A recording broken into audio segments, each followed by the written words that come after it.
Hello मेरे प्यारे दोस्तों, कैसे हैं आप सभी। आप सभी को स्वागत है हमारे यूट्यूब चैनल बादल सर ऑनलाइन क्लासेस पे। मैं बादल कुमार, रेलवे स्टाफ, आप लोगों के लिए ज्योग्राफी का फाउंडेशन बैच के रूप में लाए थे और आपका ये बैच वीडियो क्लास तीसरा है। तो आप लोगों को हम क्लास 2 में बहुत कुछ पढ़ा चुके हैं और जो नहीं देखे हैं क्लास 1 और 2 को देखिए, बहुत ही मजा और आनंद आएगा।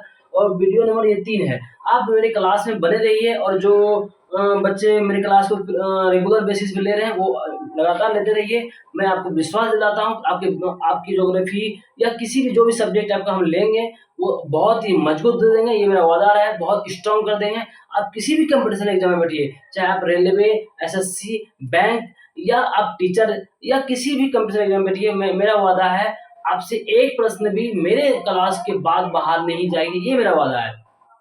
तो आप लोग डेडिकेशन के साथ तैयारी कीजिए और फिर जो मेरे पर्सनल बच्चे हैं और या मेरे साथ तैयारी करना चाह रहे हैं, जो वो मेरे पर्सनल बच्चे की तरह आप भी मेरे टेलीग्राम से जुड़िए। लिंक डिस्क्रिप्शन में रहेगी, उससे जुड़िए और अपना नोट को भी भेजिए। मैं उस पे आपको नंबर भी दूंगा कि आपका किस नंबर का, किस लेवल का आप नोट बना रहे हैं, उस पे और पर्सनली हम आपको गाइड करूंगा। ठीक है बच्चों, तो आप लोग चलिए। और मैं तो अब सिलेक्शन ले चुका हूँ, आप भी मेरे साथ हमसे जुड़ के अपना सिलेक्शन को पक्की कर लिए। ठीक है, चलिए तो देखते हैं। तो हम आपको पहले ही क्लास में जो थोड़ा पढ़ाए थे उसको रिवीजन करा दें। तो हम पहले की क्लास में पढ़ाए थे कि पहले क्लास में हम आपको तारा, निहारिका, उसके बाद फिर तारा का विभिन्न जो है विभिन्न रूपों को हम पढ़ाए थे। तो उस रूपों को हम आज सिर्फ रिवीजन कराने वाले हैं। फिर हम आगे इस टॉपिक को इतना देखेंगे। तो चलिए देखते हैं हम लोग। तो आपको हम पढ़ाए थे तारा बनने से पहले वो एक विरल गैस का रूप होता है। एक विरल गैस का रूप होता है। क्या बोले हम? तारा बनने से पहले वो एक विरल गैस का रूप होता है। तो तारा बनने से पहले वो क्या होता है? एक गैस का रूप लेता है। तो वो विरल गैस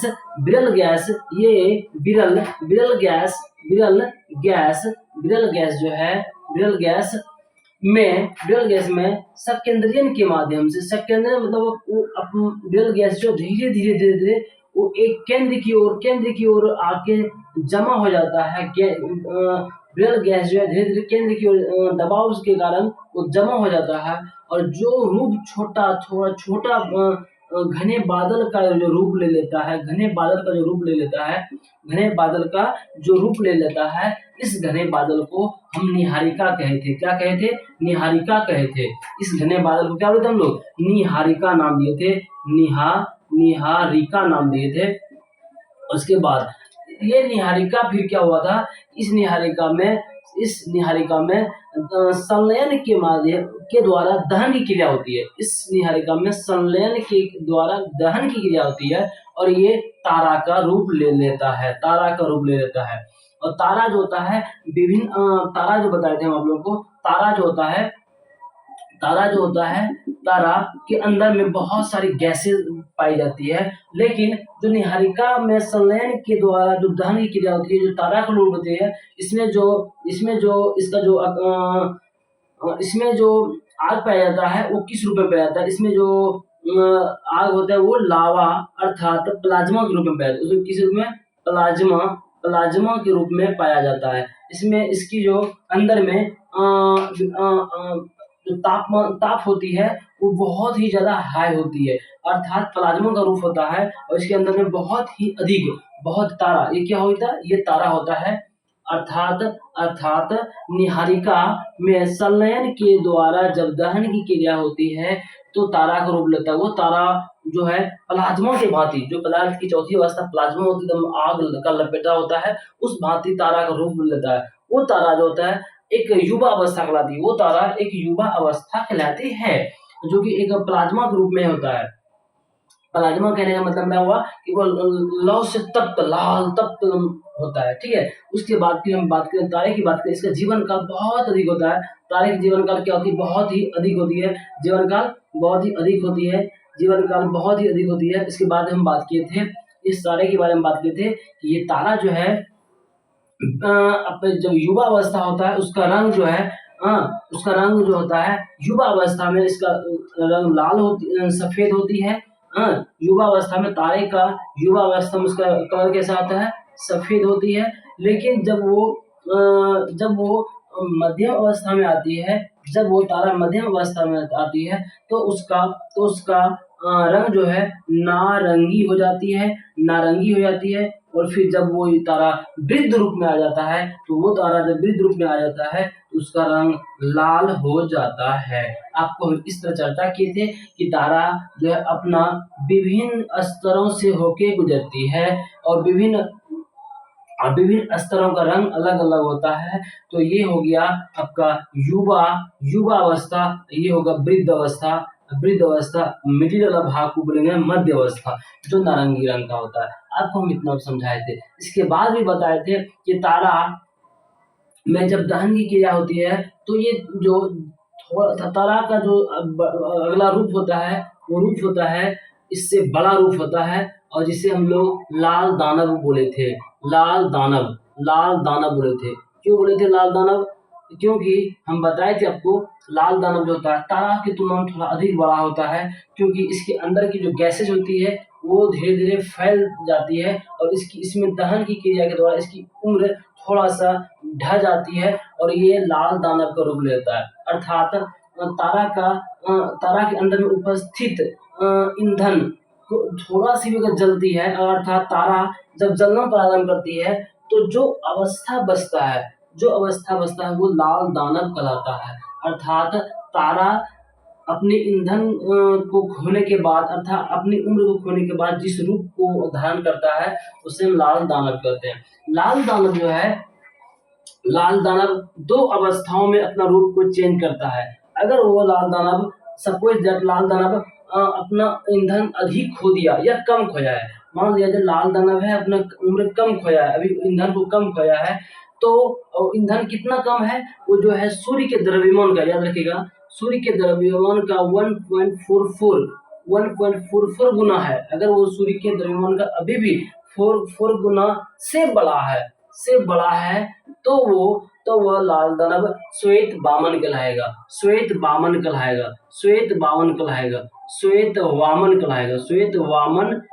क्या बोले हम कि अगर वे लाल दानव अपने ईंधन इस प्रकार खोने के बावजूद, अगर उसका आकार सूर्य के द्रव्यमान के 1.44 गुना से बड़ा की बात किए हैं, तो वो श्वेत वामन कहलाता है।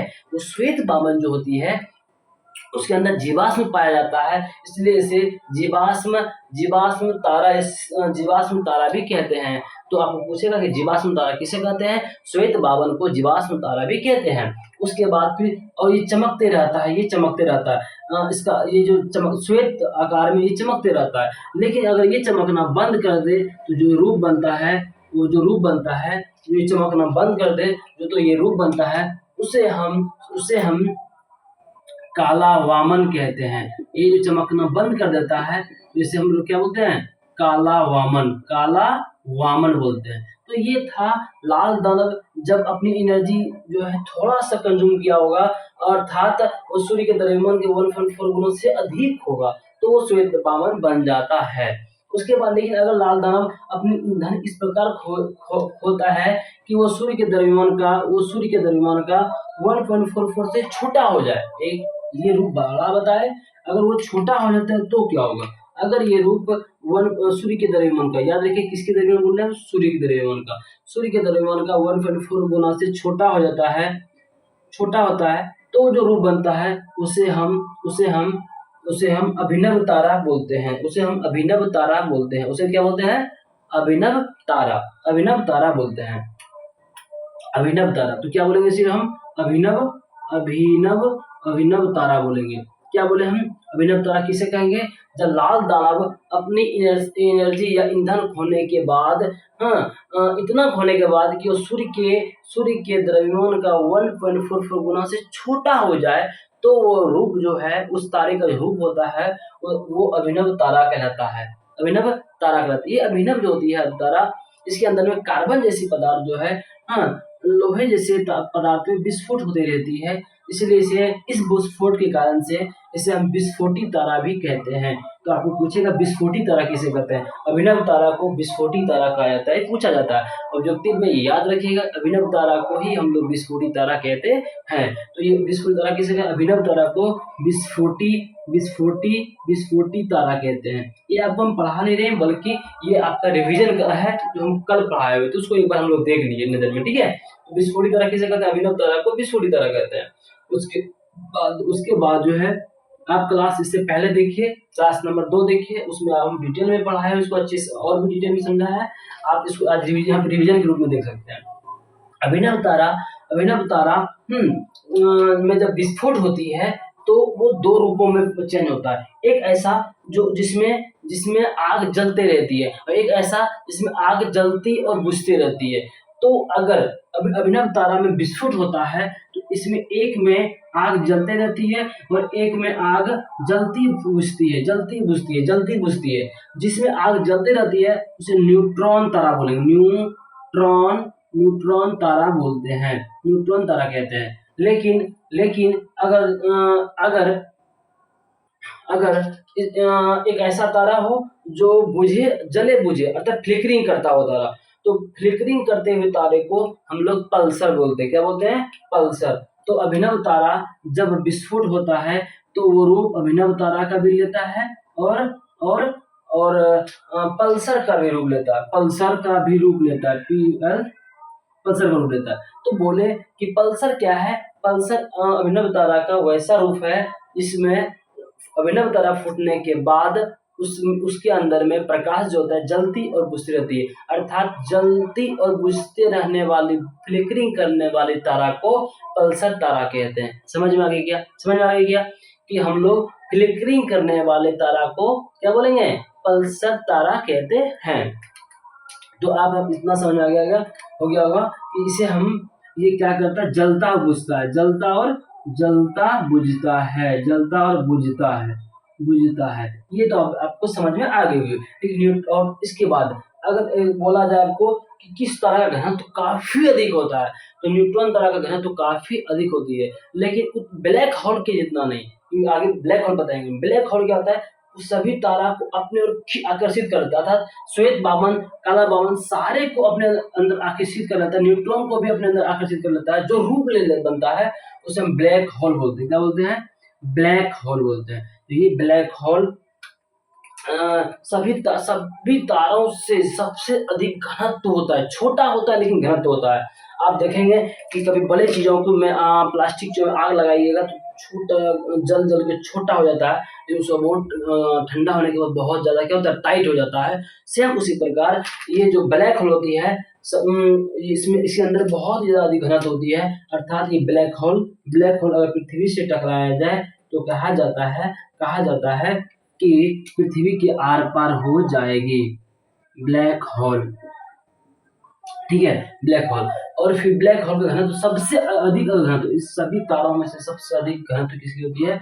सबसे अधिक घनत्व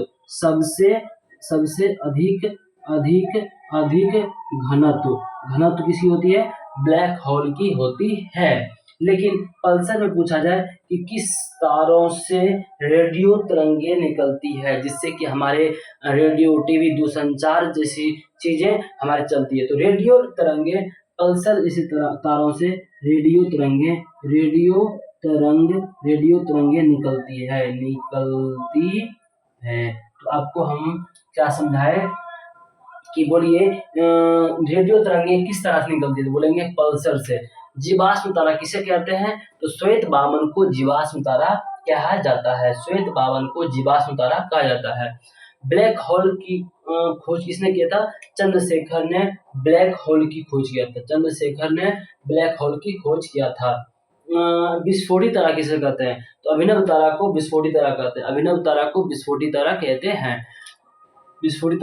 उसके बाद पूछेगा कि तारा जो बनने से पहले वो किस रूप में रहता है? तो तारा बनने से पहले वो निहारिका, उसका रूप जो कहलाता है निहारिका कहलाता है। निहारिका में क्या होता है? तो निहारिका में गैसों का घनत्व अधिक होता है और वो जो बादल के रूप में दिखाई पड़ता है, ठीक है, बादल के रूप में दिखाई पड़ता है। उसके बाद फिर इस प्रकार आप लोगों का जो है क्या हो गया कि जो कल का क्लास था इतना मैं आपको एक छोटे से मतलब टाइम में आपको हम समझाने की कोशिश किए। इस प्रकार आप डिटेल में अगर समझना चाहते हैं तो कल का आप क्लास देख लीजिए, और फिर अब जो है आज से क्लास हम लोग इतना देखने की कोशिश करते हैं, ठीक है। तो चलिए, रिवीजन के रूप में बेस्ट रहा। उसके बाद अब हम लोग देखते हैं आज के क्लास जो है हम लोग समझेंगे आकाश गंगा क्या है। आकाश गंगा क्या है, ठीक है।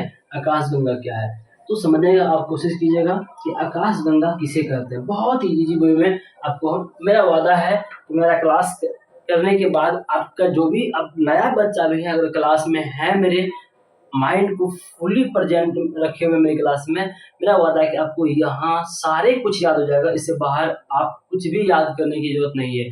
फिर सिर्फ और सिर्फ आपको बोलेंगे हम सिर्फ रिवीजन कीजिए, मतलब एक अंडरलाइन भी आपको याद नहीं करवाएंगे, सिर्फ और सिर्फ रिवीजन करवाएंगे, ठीक है। तो आप मेरे साथ बने रहिए। तो चलिए देखते हैं हम लोग। अब हम लोग पढ़ेंगे आकाश गंगा क्या, ठीक है। आकाश गंगा क्या है तो समझिएगा हम लोग। तो हम लोग देखे थे ब्रह्मांड, सपोज दैट ये ब्रह्मांड है, ये क्या है, ब्रह्मांड है। तो ये ब्रह्मांड है, ठीक है, ब्रह्मांड है। तो ब्रह्मांड में क्या होते हैं ना, असंख्य तारा है, असंख्य तारा है। ब्रह्मांड में क्या है, असंख्य तारा है। सपोज दैट हम इस रूप में हम लेते हैं तो आपको बेस्ट रूप में समझा पाएंगे। ब्रह्मांड में क्या है, असंख्य तारे हैं, ब्रह्मांड में असंख्य तारे हैं। थोड़ा सा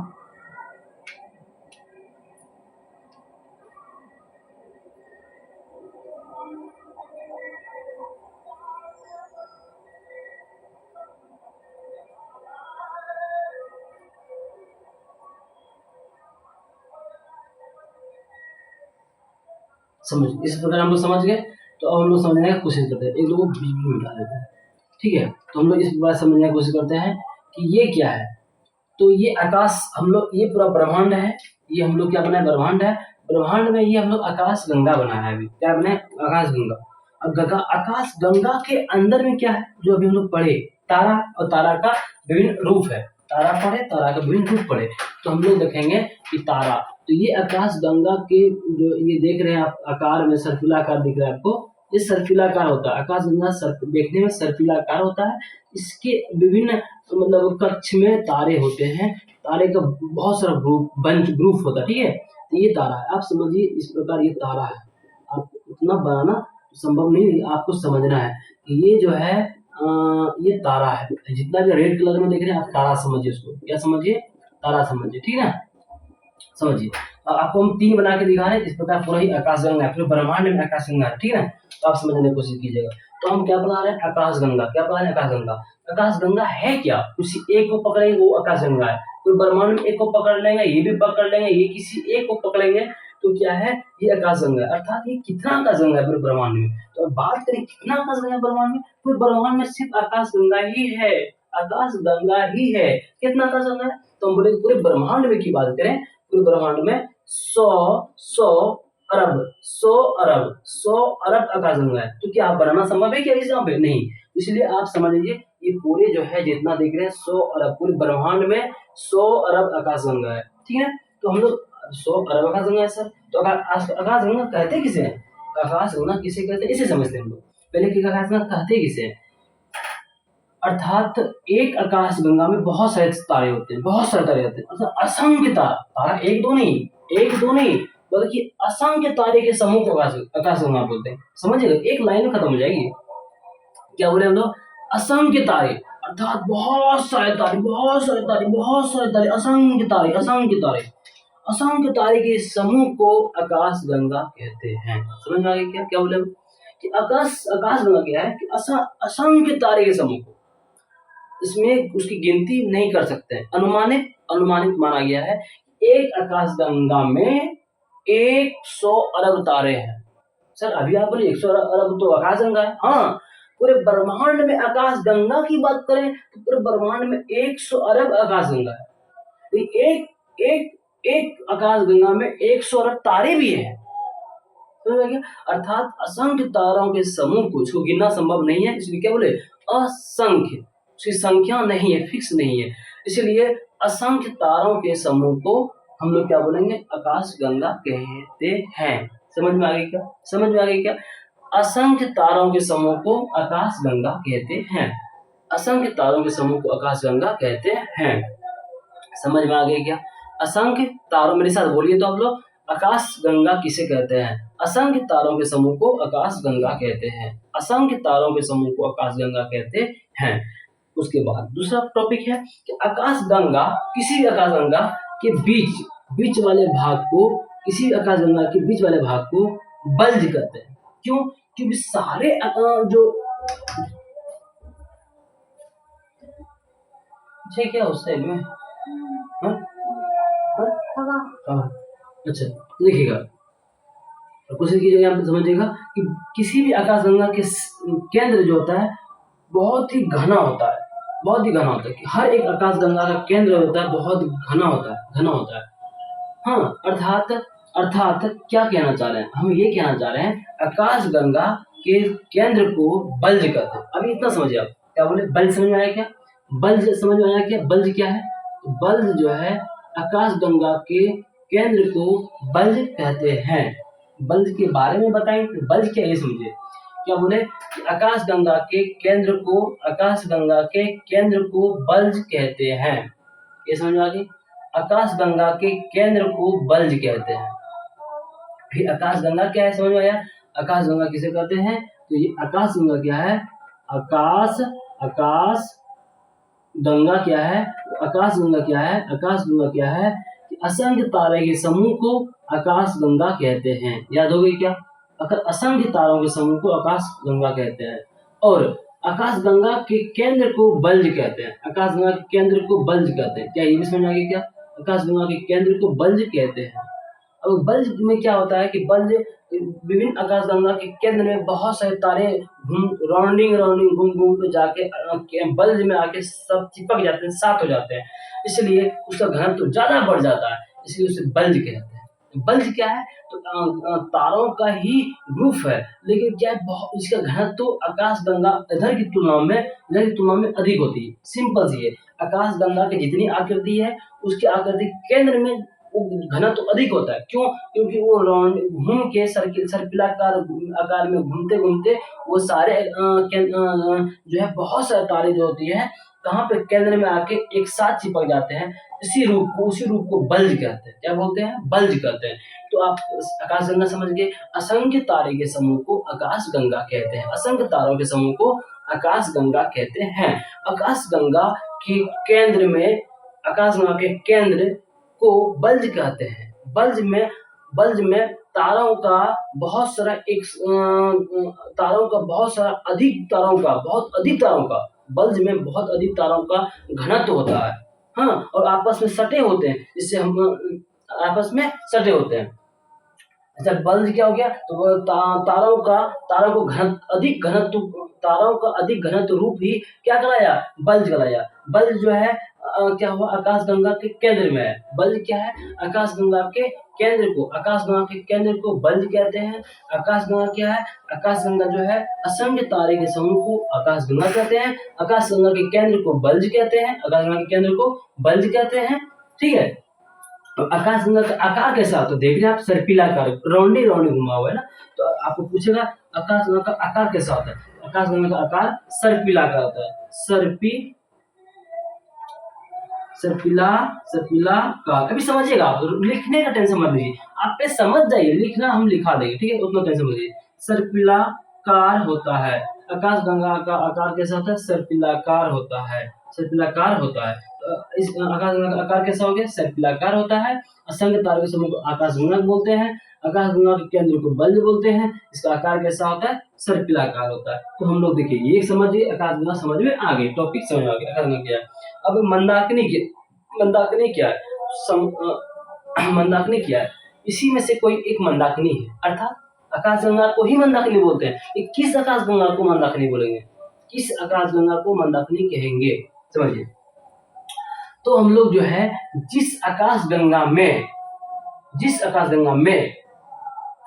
पूरे ब्रह्मांड में किसी एक आकाश गंगा में हमारा सूर्य है, किसी एक में ही है, सब में नहीं है, सब में अलग अलग सूर्य नहीं है, किसी एक आकाश गंगा में सूर्य, जिस आकाश गंगा में हमारा सूर्य है ना, जिस पृथ्वी पे हम लोग सूर्य देख पा रहे हैं, वो उस आकाशगंगा को मंदाकिनी कहते हैं। बस इतना ही बात।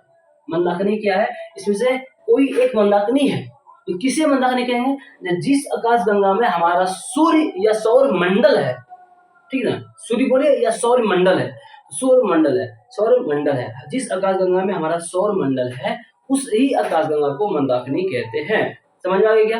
क्या बोले हम लोग? जिस आकाशगंगा में, जिस सपोज ये आकाशगंगा है, इस आकाशगंगा में क्या है? हमारा एक सौर मंडल है अर्थात सूर्य है, और उसके समस्त क्या है? समस्त ग्रह है, अर्थात सूर्य भी है और उसके समस्त ग्रह है, सूर्य है और उसके समस्त ग्रह है। तो समझ जाना है हम लोगों को, यही वाला जो है ये सूर्य है, ये सूर्य बना दी तो लाल लाल, उसके बाद ये समस्त क्या है? ग्रह है। तो अर्थात ये क्या हो गया? ये सौर मंडल हो गया। क्या हो गया? ये सौर मंडल। तो जिस आकाशगंगा में सौर मंडल है, जिस आकाशगंगा में हमारा सौर मंडल है, उस आकाशगंगा को क्या नाम दे देंगे हम लोग? मंदाकिनी। क्या समझ में आ गई क्या? मिल्की वे, इंग्लिश में क्या बोलेंगे? इंग्लिश में मंदाकिनी को मिल्की वे बोलते हैं। समझ में आ गई क्या? कुछ नहीं है, बहुत इजी है। तो चलिए हम लोग क्या बोले हम लोग ये बोले आकाशगंगा क्या है? आकाशगंगा असंख्य तारों के समूह को आकाशगंगा कहते हैं। ये याद हो गया। उसके बाद दूसरा है कि बल्ज क्या है? तो आकाशगंगा के मध्य या केंद्र भाग को बल्ज कहते हैं। ये भी समझ में आ गया। तीसरा है मंदाकिनी। मंदाकिनी क्या है? कि जिस आकाशगंगा में कितना आकाशगंगा है? 100 अरब आकाशगंगा, 100 अरब आकाशगंगा भी है। जिस प्रकार एक आकाशगंगा में 100 अरब तारे हैं, उसी प्रकार हमारे ब्रह्मांड में 100 अरब तो आकाशगंगे हैं। तो जिस आकाशगंगा में हमारा सौर मंडल है, अर्थात सूर्य पूरा परिवार है, सौर मंडल है, उस आकाशगंगा को मंदाकिनी कहते हैं। सिंपल सी बात है। जिस आकाशगंगा में हमारा सौर मंडल है, उस आकाशगंगा को मंदाकिनी कहते हैं। जिस आकाशगंगा में हमारा सूर्य है, उस आकाशगंगा को मंदाकिनी कहते हैं। क्या समझ में आ गई? ये भी समझ में आ गई क्या? मंदाकिनी क्या है? कि जिस आकाशगंगा में हमारा सूर्य है, उस आकाशगंगा को मिल्की वे कहते हैं। समझ में आ गई क्या? तो चलिए, तो हम लोग ये 2 टॉपिक समझ गए। ये 2 टॉपिक एक नीचे बल्ज भी है, ये टॉपिक भी समझ में आ गई और ये टॉपिक भी समझ में आ गई। बस सब समझ में आ जाएगी, कुछ भी नहीं बचेगा। अब बचा देवयानी क्या है? बहुत ईजी है देवयानी। हाँ। तो देखिए, अब हम लोग किसका सदस्य है? आकाशगंगा कोई एक आकाशगंगा का सदस्य है या मंदाकिनी का सदस्य है? आप बोलेंगे हम लोग तो मंदाकिनी का सदस्य हो। क्यों? क्योंकि हमारा सौर मंडल है, उसमें पृथ्वी भी है। हाँ भाई, तो हमारा पृथ्वी भी है और उसमें हम भी हैं। इसका मतलब हम लोगों के लिए इम्पोर्टेंट हो गया, मंदाकिनी हो गया वो आकाशगंगा जिसमें हमारा सौर मंडल और हम भी हैं। उस आकाशगंगा को जिसमें हम लोग भी, हमारा पृथ्वी है, उसमें सूर्य भी है, चंद्र तारे भी है, चंद्र अर्थात सब कुछ जो है, उस आकाशगंगा को क्या बोलेंगे? मंदाकिनी। और हमारा तब क्या हो गया? कौन सा आकाशगंगा हो गया? जो हमारा है, तो हमारा बोलेंगे मंदाकिनी। जो आकाशगंगा जिसमें सूर्य और समस्त ग्रह भी है, उसके परिवार है, उस आकाशगंगा को मंदाकिनी कहते हैं। वो हमारा हो गया, ठीक ना। और हमारे अब इर्द गिर्द पढ़ लेंगे, सिंपल सी बात है। अर्थात अब बताइए, आपके नजदीक में ये वाला है, ये आपके नजदीक में ये वाला है, आप बोलेंगे ये वाला है। बात तो सही है सर। अर्थात हमारे सबसे नजदीकी, हमारा तो यही हुआ मंदाकिनी हुआ हमारा, तो हमारे सबसे नजदीकी कौन सा है? तो बोलेंगे सर जी ये भी बहुत दूर है, ये तो बहुत दूर हो गया, ये भी थोड़ा दूर है। ये वाला बाजी सर जी करेक्ट बोले आप, ये तो सट गया पूरा। हाँ, हमारे सबसे नजदीकी वाला, हमारे सबसे नजदीकी जो आकाशगंगा है उसे देवयानी कहते हैं। क्या देवयानी समझ में आ गई? हमें तो समझ में आ गई होगी। देवयानी किसे कहते हैं? कि हमारे मंदाकिनी के सबसे नजदीकी आकाशगंगा को देवयानी कहते हैं। बस हो गई समझ में आ गई। क्या बोले हम लोग? हमारे मंदाकिनी के सबसे नजदीकी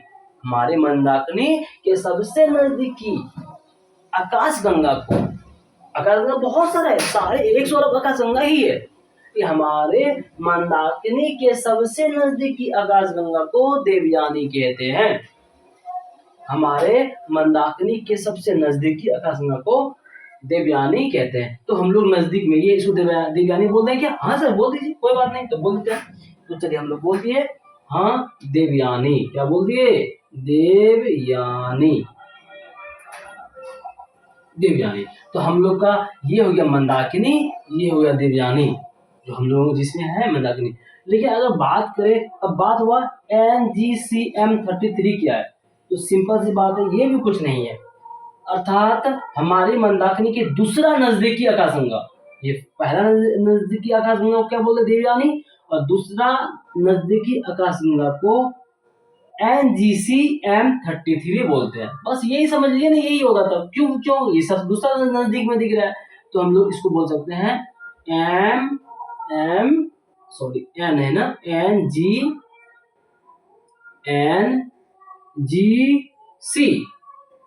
NGCM33, बस कुछ नहीं है। अर्थात हमारे मंदाकिनी के दूसरी सबसे नजदीकी आकाशगंगा को NGCM33 कहते हैं। क्या ये समझ में आ गई क्या? ये भी समझ में आ गई क्या? अर्थात हमारे मंदाकिनी के सबसे नजदीकी आकाशगंगा को देवयानी बोलते हैं, और हमारे मंदाकिनी के दूसरे नजदीकी आकाशगंगा को NGC33 बोलते हैं। ये भी समझ में आ गई।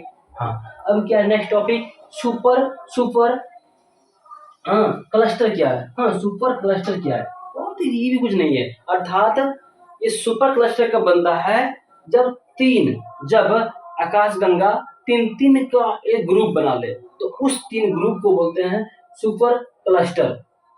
ठीक ना? अर्थात अब नजदीकी 3 को किसी को मिलाइए, तो अब सर ये 3 नजदीकी है, सपोज दैट मान लिए कि ये वाला भी एक है इस जगह पे, यहाँ पे 2 है ना, एक और बना दीजिए, यहाँ पे और बना दीजिए, एक यहाँ बना दीजिए सपोज दैट। तो ये जो 3 नजदीकी हो गया, इससे बोलेंगे सुपर क्लस्टर। ये तीनों मिला के अपना एक ग्रुप बनाएगा, उससे बोलेंगे सुपर क्लस्टर। अर्थात 3 नजदीकी आकाशगंगा को, लगातार 3 नजदीकी आकाशगंगा को सुपर क्लस्टर कहते हैं। समझ आ गई क्या? 3 लगातार। अब सपोज दैट मान लीजिए कोई और 3 मान लीजिए, ये तीनों बना रहा है, ले लीजिए ये तीनों बना रहा है सुपर क्लस्टर, नजदीकी है तीनों, तो ये सुपर क्लस्टर बनेगा। अर्थात लगातार 3 नजदीकी आकाशगंगा को क्या बोलेंगे? सुपर क्लस्टर कहते हैं। सुपर क्लस्टर कहते हैं। तो ये आप लोग सुपर क्लस्टर भी समझ में आ गया होगा। अर्थात हम ये तीनों भी अपना सुपर क्लस्टर बना रहा होगा। कौन सा? ये तीनों सुपर क्लस्टर बना रहा होगा। ये जो हम लोग जिसमें हम पूरा पढ़ लिए हम लोग, ये भी आपस में क्या बना रहा होगा? सुपर क्लस्टर बना रहा होगा। सुपर क्लस्टर क्या है? 3 लगातार आकाशगंगा को सुपर क्लस्टर बोलते हैं। 3 लगातार एक साथ भी बोल सकते हैं, 3 एक साथ आकाशगंगा को सुपर क्लस्टर बोलते हैं, या 3 लगातार एक साथ आकाशगंगा को सुपर क्लस्टर कहते हैं। क्या समझ में आ गई? क्या? एक बार फिर से समझ आए सब टोटल? चलिए एक बार फिर से। तो हम लोग पहला क्या पढ़े? आकाशगंगा क्या बोले? असंख्य तारों के समूह को आकाशगंगा कहते हैं। असंख्य तारों के समूह को आकाशगंगा कहते हैं। ये समझ आ गई? असंख्य तारों के समूह को आकाशगंगा कहते हैं। अगर आकार कैसा है? सर्पिलाकार। आकाशगंगा का आकार कैसा है? सर्पिलाकार। बस मंदाकिनी क्या है कि ब्रह्मांड में बहुत सारे आकाशगंगा है ना, तो मंदाकिनी किसे बोलेंगे? जिस आकाशगंगा में हमारा सौर मंडल है, उस आकाशगंगा को मंदाकिनी कहते हैं। समझ आ गया? मंदाकिनी समझ में आ गया कि जिस आकाशगंगा में हमारा सौर मंडल है, उस आकाशगंगा को मंदाकिनी कहते हैं। समझ में आ गया? तीसरा देवयानी क्या है कि हमारे मंदाकिनी के नजदीकी आकाशगंगा को देवयानी कहते हैं। अर्थात हमारे मंदाकिनी के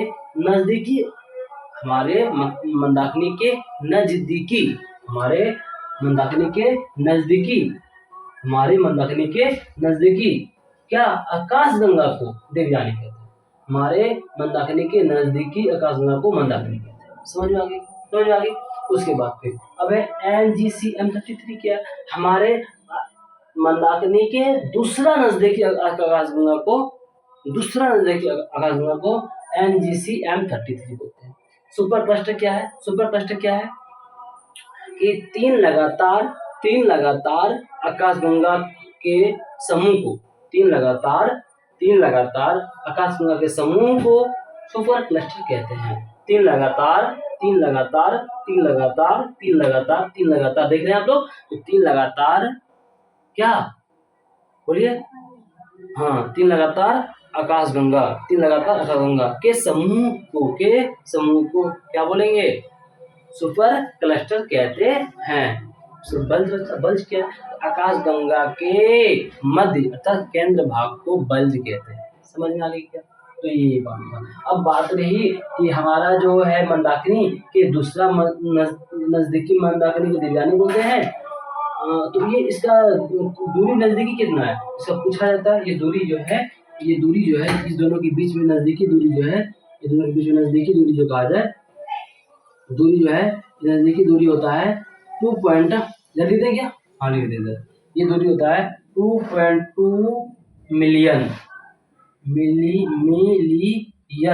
किलोमीटर नहीं, प्रकाश वर्ष।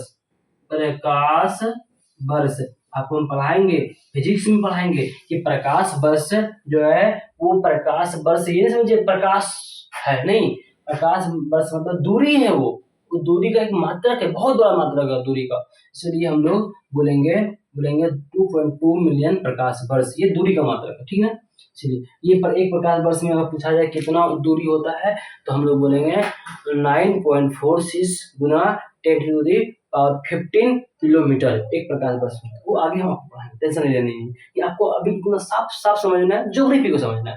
और अगर सब्जेक्ट में घुस जाएंगे फिर वो लेंथी हो जाएगा, आपको बहुत डिस्टर्ब हो जाएगा। मैं एक सब्जेक्ट पढ़िए, उस सब्जेक्ट को इतना ज्ञान अर्जित कर लीजिए, उसके बारे में एक पॉइंट भी कहीं से आ जाए ना, क्वेश्चन छूटे ना।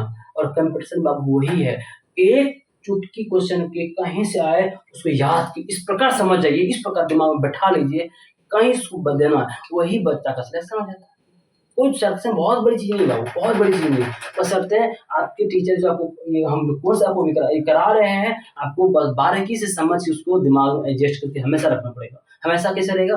रिविजन कीजिए आप, टाइम रिविजन। मेरा वादा है आपको पूरा क्लास में याद कराना, तो आप हमसे वादा कीजिए सर हम रिवीजन करते रहेंगे। तो हम अब वादा करते हैं आपका, मेरी तरह आप भी जॉब बना लीजिएगा, ठीक है। आप भी सिलेक्टेड रहिएगा, हम तो सिलेक्टेड है, आपको सिलेक्शन दिला के ही रहेंगे, ठीक है।